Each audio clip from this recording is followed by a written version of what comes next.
Industrial Talk is brought to you by Palo Alto Networks. You've heard me talk about my friends at Palo Alto Networks, Zero Trust OT Security, delivering a comprehensive security solution for all OT assets, networks, and remote operations.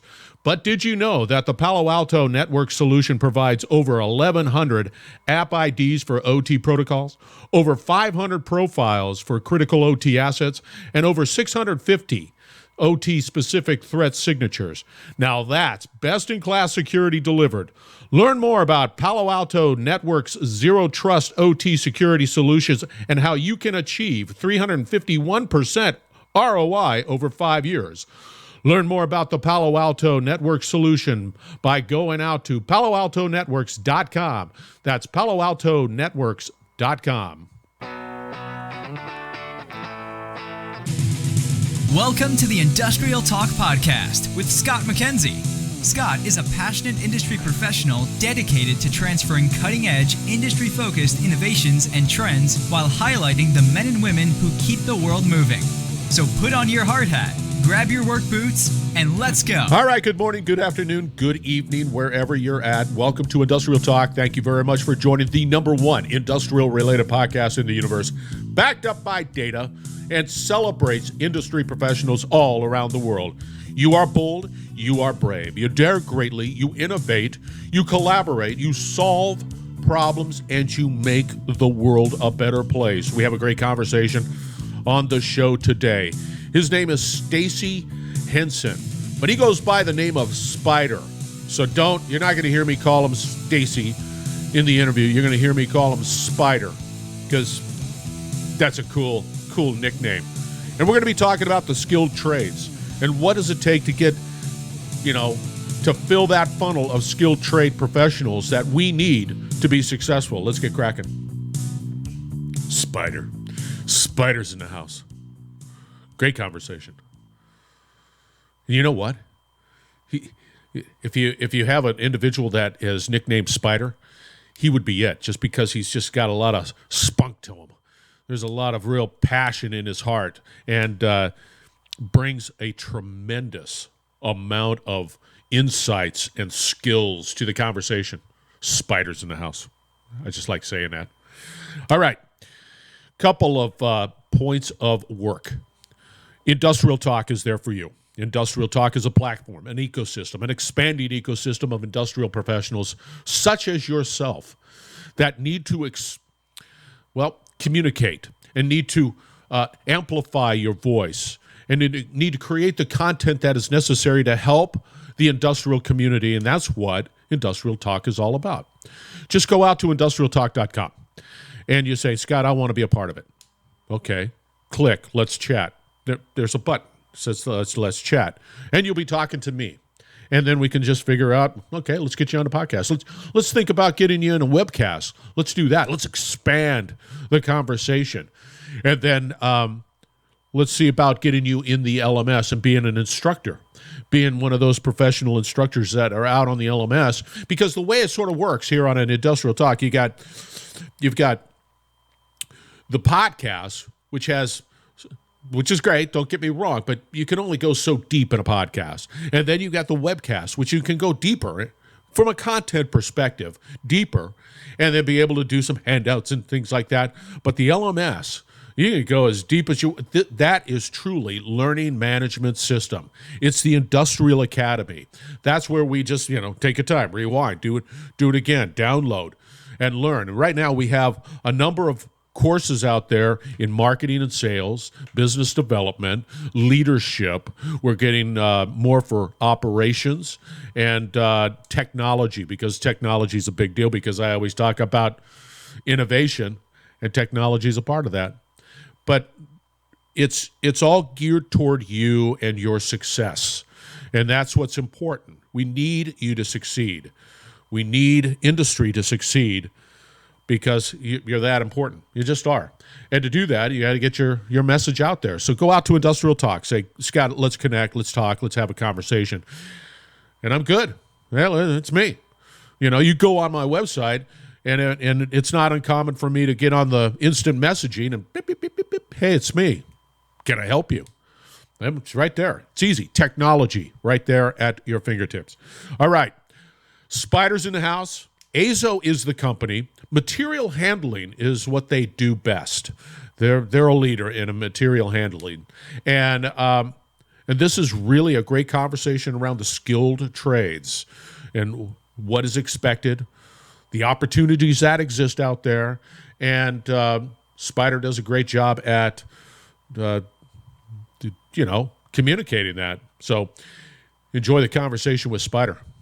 All right, Stacy, welcome to Industrial Talk. He goes by Spider, so I just had to start out with Stacy. Now I have to go by Spider. So from this point on, he's Spider. Get to know Spider. There you go. Awesome. How you doing? I'm good, Scott. Thanks for having me. No, thanks for being halved, and you're up in South Dakota. Currently in South Dakota on a project, doing a powder conveyance system for a dog food manufacturer, putting a season in there. No kidding, really? Yes, That's sir. pretty cool. Yeah. That's one of the aspects I really like about this job is being able to see the new technology and type stuff, and answers a lot of questions of how did that happen, or who puts that in there? The first thing that came to mind is like, how do you come up with a flavor profile for a dog to eat? With a test market, this has X amount of other flavors in it, and then they like it, and I don't know how you do that. Come up with that recipe. We've got they create the recipe, and I put the system in, and whenever the recipe calls for 5 different ingredients, we send 5 different ingredients over, scaled up. Yeah, and in the amount that is necessary, in the proportions that are required to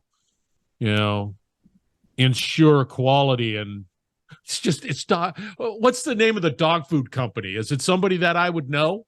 It's a Royal Canin company, Maple Motors. Okay, very good, man. That's just I haven't even asked what you do or give the latest, and I'm already off on. That's pretty cool. Yeah, it's this is my 4th project up here. It's the 4th phase.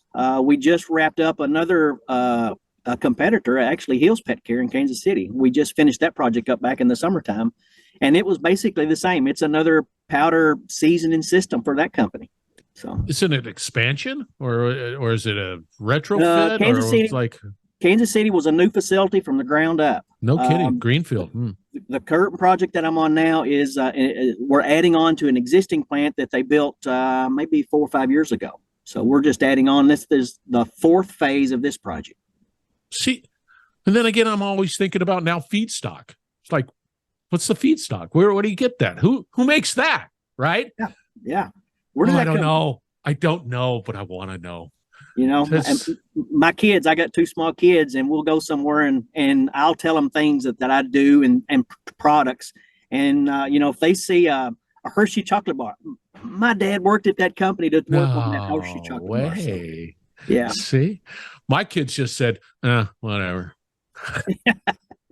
That train left the station long ago. My kids love it.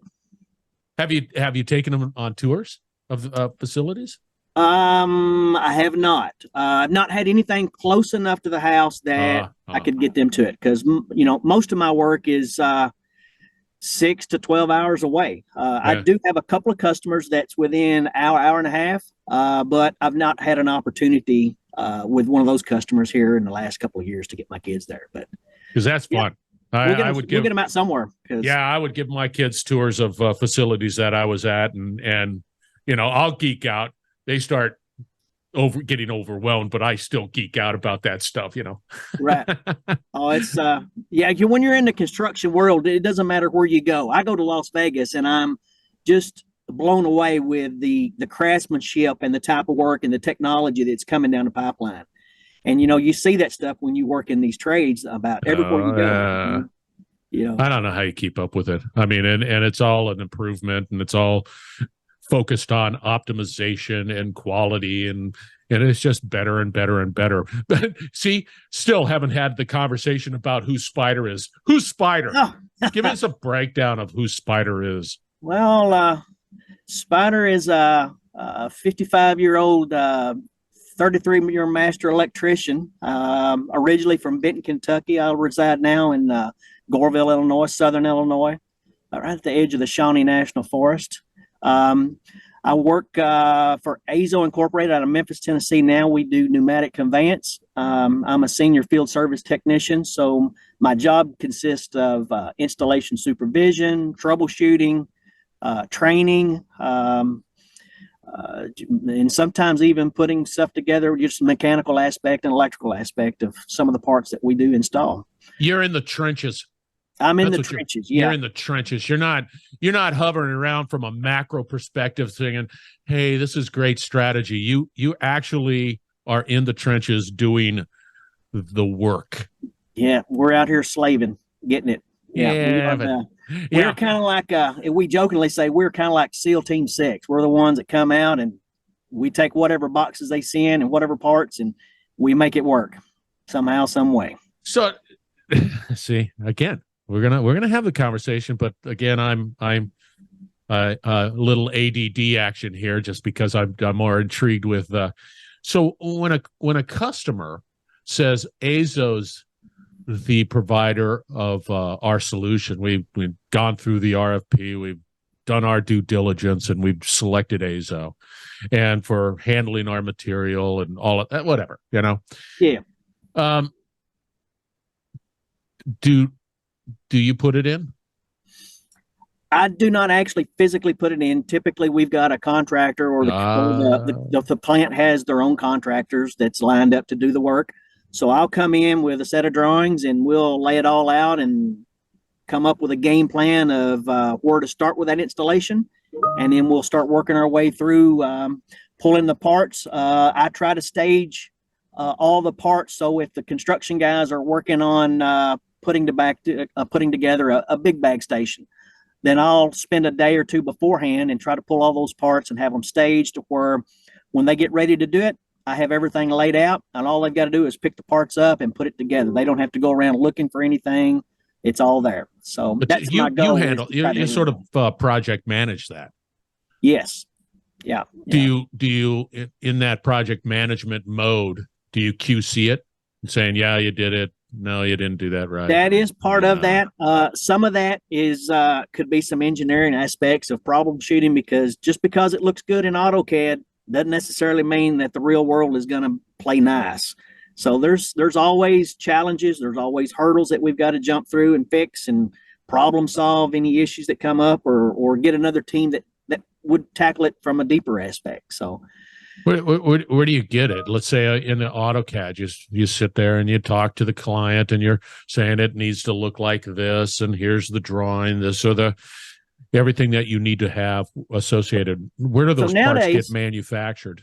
In the new days, I'll say we have the convenience of 3D modeling. Nowadays, we've got iPads that we can take out, and you can function with the 3D just as an animation, and that really helps the guys get a visual of what it's supposed to look like when it goes together. And that helps them from the installation phase of, whenever they go to piece a piece of equipment together, to know what it's supposed to look like. So that's the advantages of the things that we do nowadays. In the old school, we just had maybe 2 sheets of a drawing, a 2D drawing. And even from my aspect, sometimes I would even struggle trying to figure out how that stuff goes together. But who manufactures those parts per the specifications on your AutoCAD? So, I guess from the purchasing side, once a company comes up with an idea, we want to put in some equipment to transfer products A, B, C, and D, and from a rate of how many pounds an hour. Right. Then we'll get together with the engineering team. They'll develop the equipment and engineer it with all the rates and so forth, and submit the quote. And if we get the quote, cut us a PO, then they'll start building all of our equipment in Germany. We are a German-based company.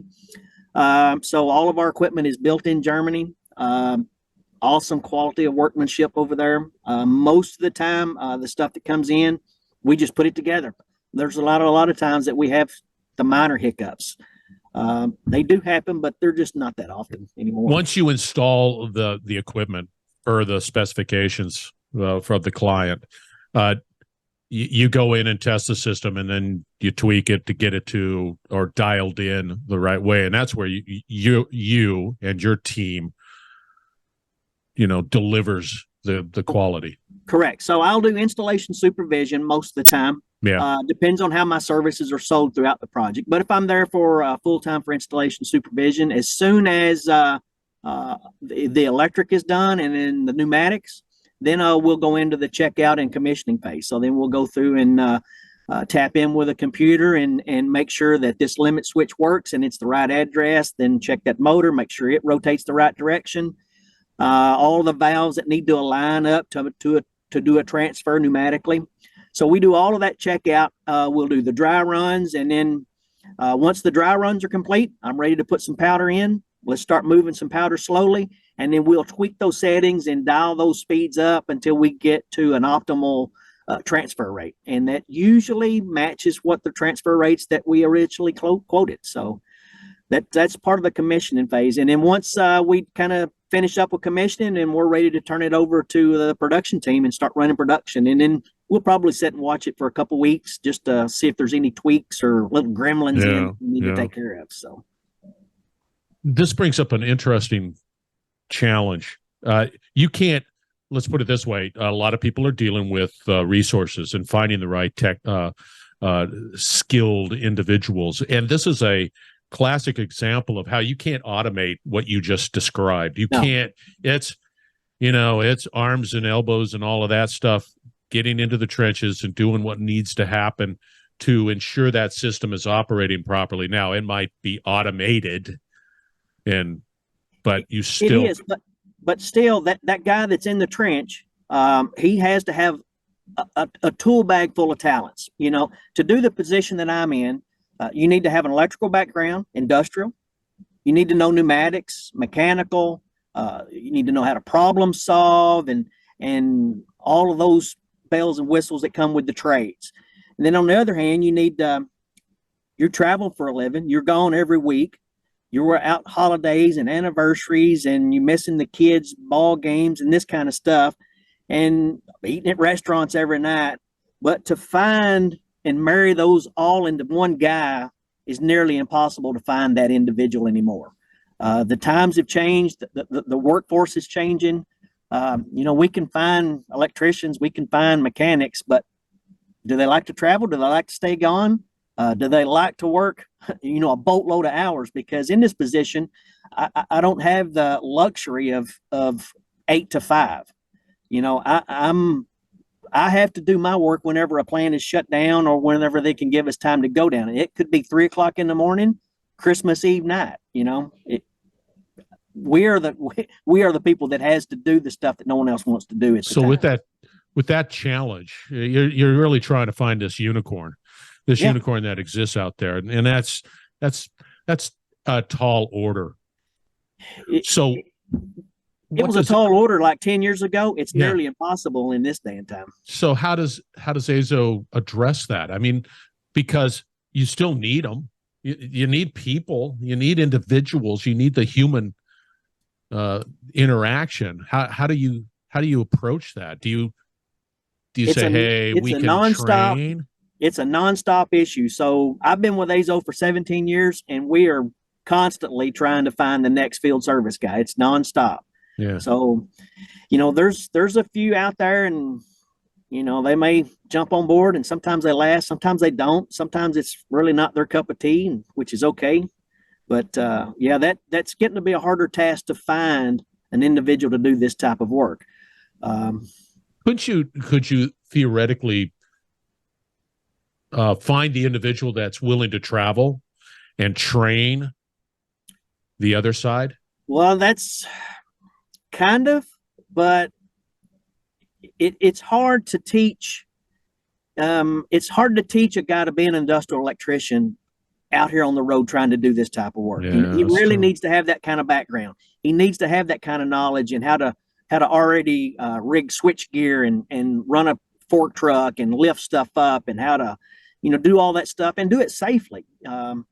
Is another thing, and that brings on a whole nother chapter. Yes. Being safe and then trying to do this job as well.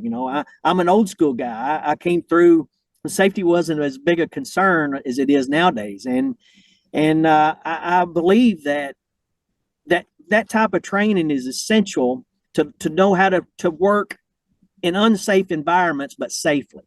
Meaning, nowadays we have arc flash protection and we're supposed to be suited up with the goggles and the helmet if you're going to open an electrical cabinet. So now we're teaching today's electricians that subconsciously that panel is already dead. You're going to open it up, you're going to go in there and work, it's dead.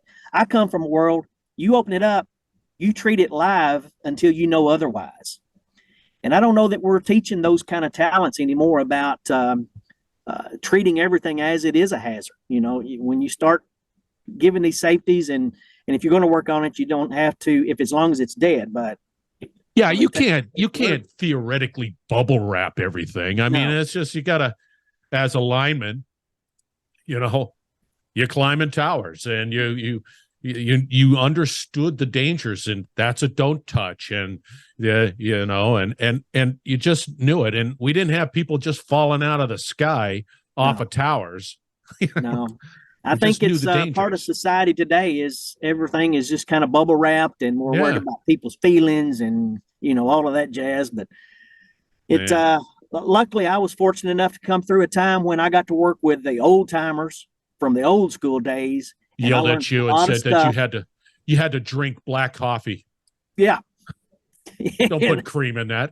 I never did smoke, but I worked around a ton of guys that used to smoke the non-filtered Camel cigarettes when I worked in the river industry, and I picked up language and habits that were not very good. So it's easy. They were good times. Yeah, it's easy. Yeah, I had the same fond memories of the individuals that I worked with as a lineman. They yelled at me because I deserved it. Yes. Yeah. And that needs to happen. When you're out here and you're trying to tiptoe you don't want to get in trouble for hurting somebody's feelings. But, when you come through the world that I came through in those years, you need to be yelled at. That's an attention getter, and you don't forget those lessons when you have to pay that price, So I was fortunate enough to come through the time that I did. So what do you do? How do you address the realities that exist out there in the marketplace for skilled talent? I mean, outside of the fact that you never stop looking, it's like our analogy of the washing machine. You just buy parts. You just buy parts and put them on the shelf. It's because that washing machine's going to break eventually. You just have an inventory. You just keep watching.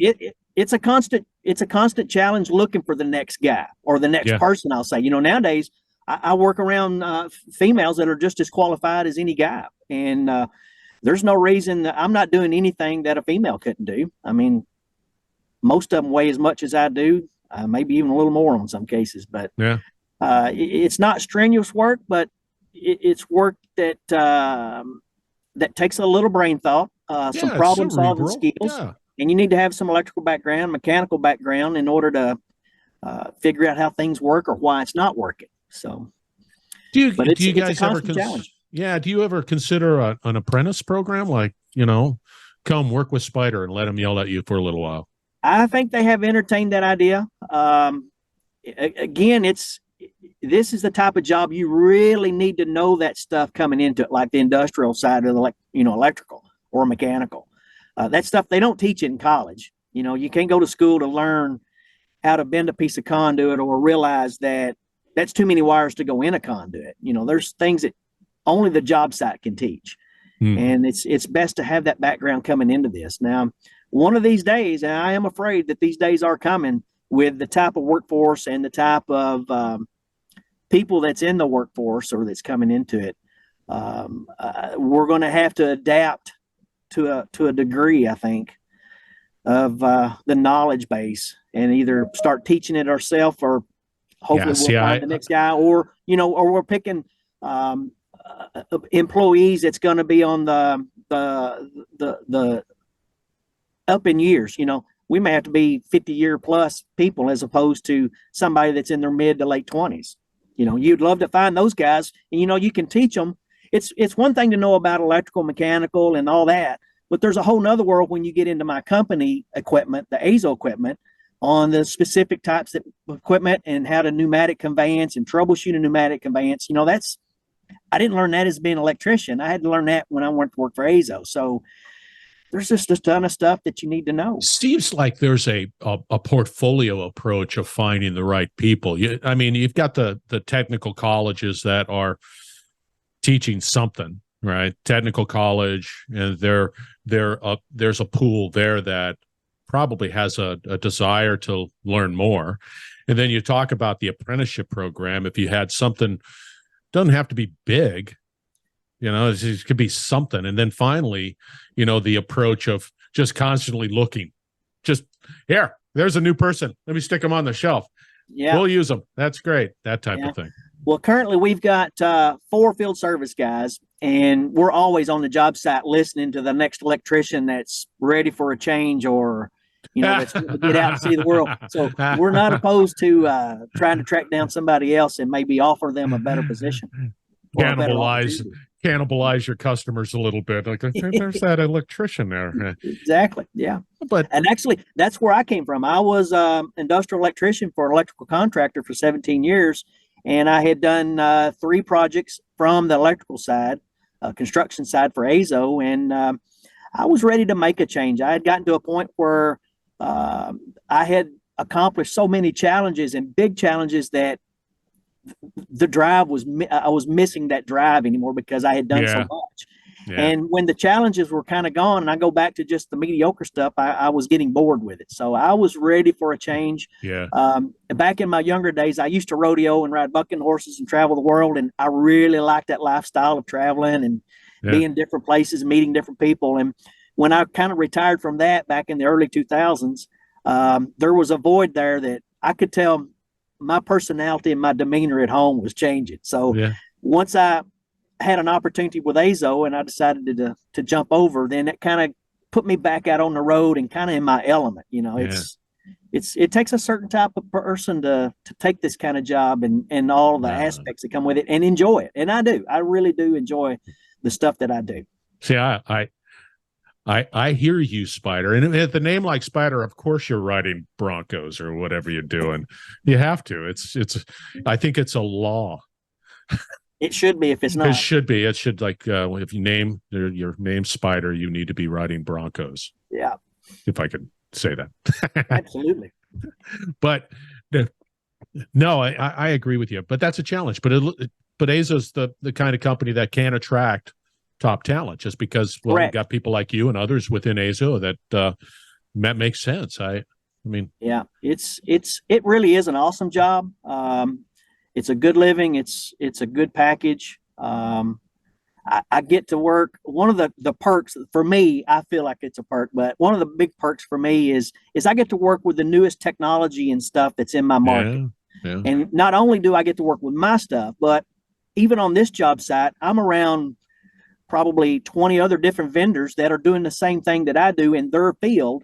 They've got the new technology. So I get to see the new canners and the new process of how they sterilize the cans and the mix and the whenever they bring the frozen meat in to mix it up for the dog food. I get to see that process and how that's transpired throughout the years because I have been in this business in the food industry for 30 plus years. So I've seen a lot of things in the food industry and it's really evolved. So that's cool. That's really interesting to me. See, I could, it's like how it works, or what's that? Yeah, how it works, lifestyle. I could, if I could make money just traveling around and seeing how things work, well, I'd be in my element. Absolutely. Yeah. So fun. Okay, so somebody's listening to you, and they're saying, I like what Spider's saying. How does somebody get a hold of you, Spider? Well, I've got a cell phone that's my number is 270-703-1174. I have an email address, stacy.henson, henson@azo.com. So I'm open for phone calls. Do you do LinkedIn? I do LinkedIn, kinda. I haven't dove too deep into it. I've got a profile page and the resume list at the bottom of all my accomplishments and so forth, but I don't do a lot with it. I honestly don't. Okay, well, all right, listeners. His name is Spider, aka Stacy. No, His name is Stacy, a.k.a. Spider. That's the way it's supposed to roll. Yes. And you need to reach out to him if you have any interest in having a conversation with Spider. I highly recommend. Great company, Azo. Great individuals like Spider working for the company. So make it happen, Captain. Reach out. It'll all be out there on Industrial Talk. So fear not. You'll be able to get a hold of Stacy. You were wonderful. Thanks, Scott. Thank you, Spider. Appreciate the time and I've energy enjoyed and it. effort. Yeah, it was a lot of fun. All right, listeners, we're going to wrap it up on the other side. So stay tuned. We will be right back. You're listening to the Industrial Talk Podcast Network.